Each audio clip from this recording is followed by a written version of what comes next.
And we are still closely following developments in Nigeria, where a number of schoolgirls are still missing after an attack by militants early this week.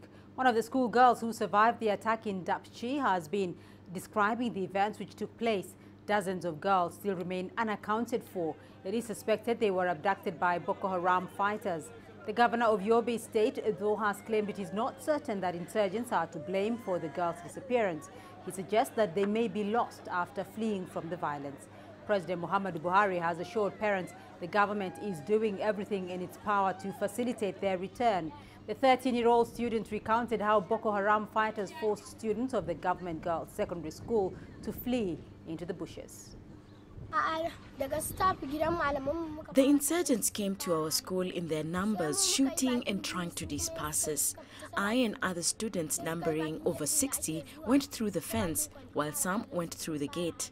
But unknown to us, some of my colleagues were trapped and caught by the insurgents and were taken away.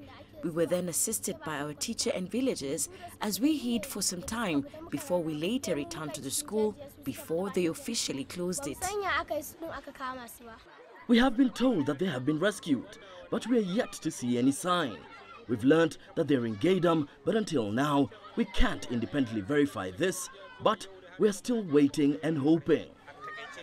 We are not certain that the insurgents went with these girls as claimed. We all have to intensify our prayers as security operatives are still on the search for these missing girls. They have continued to gather intelligence reports and we have to support their efforts with prayers. These children were scared during the shootings and they may have run to different locations, and as I speak to you, we are getting reports that some are returning home on their own, and we have to be patient and give the security operatives our support. I urge you to be patient as we are not resting.